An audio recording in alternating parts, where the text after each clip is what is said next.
Bonjour à tous. Donc aujourd'hui, je suis donc sur Dust. Pardon, Dust. C'est impressionnant. On est vraiment face à un écrivain d'une extrême qualité. Si Ziazike souhaitait créer sa propre collection, donc en amont, il souhaitait faire la nique à Gérard de Villiers, l'auteur de SAS. C'est à tomber par terre. C'est superbement bien écrit. Il y a des moments où je pense que je dois peut-être manquer de vocabulaire, peut-être, à certains moments. J'ai eu un tout petit peu de mal. Mais quoi qu'il en soit, l'histoire est très très bien écrite. Il faut savoir que Ziké, cette histoire fait suite au déboire qu'il a eu avec, en allant au Queensland.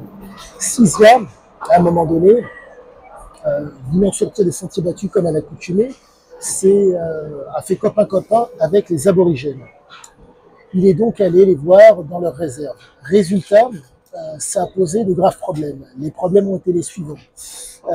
Offrir de l'alcool aux aborigènes, plus qu'il n'en faut. Il faut savoir que à l'époque, les aborigènes avaient l'équivalent d'une aide sociale pour pouvoir survivre. Mais la problématique est la suivante, c'est que les aborigènes sont des gens qui ne sont pas habitués à vivre en intérieur. Et les pardonnez-moi, les blancs, les colons blancs, n'ont pas pensé, comment dire, à les accompagner. Ils ne souhaitaient pas les accompagner. C'est-à-dire qu'au Queensland, la politique est faite de telle façon que l'objectif était de si possible, éradiquer les aborigènes. Et pour cela, l'alcool était présent. Il faut savoir que les mesures d'hygiène, entre guillemets, l'apprentissage des soins pour les enfants ne sont pas moléculaires pour les aborigènes. Résultat, vous vous retrouvez avec des gens qui, lorsqu'ils reçoivent leur paye, et que, par exemple, une femme est enceinte, pas toutes, mais certaines, elles sont en mesure de donner de l'alcool et de mettre de l'alcool dans le biberon de l'enfant. Si Ziazike arrive à observer tout cela sans pour autant être, sans pour autant être atteint.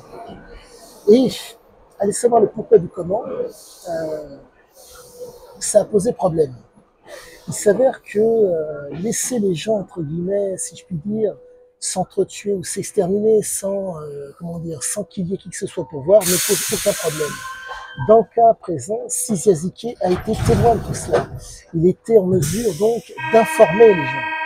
Et je pense que c'est l'une des raisons qui fait, en plus c'était le bicentenaire, pardonnez-moi, de la découverte de l'Australie. Ce qui fait que si Ziazike a posé problème.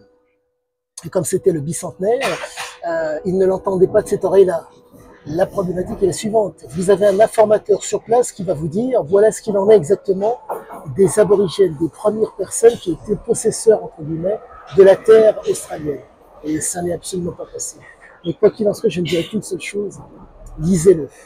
C'est de l'instruction, c'est de la compréhension, c'est du ziké, c'est fin, c'est intelligent, c'est impressionnant, impressionnant chez impressionnant. Il faut savoir qu'il lui faut une semaine pour écrire un bouquin d'une extrême qualité. Une semaine.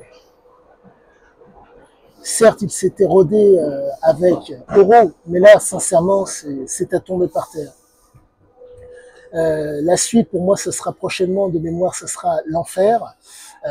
Je ne dirai qu'une seule chose, lisez-moi ça. Ça vaut vraiment le détour. Il est des hommes incroyables sur Terre et je pense que cet homme fait vraiment partie des gens qu'il est plaisant d'écouter et plaisant d'essayer de comprendre.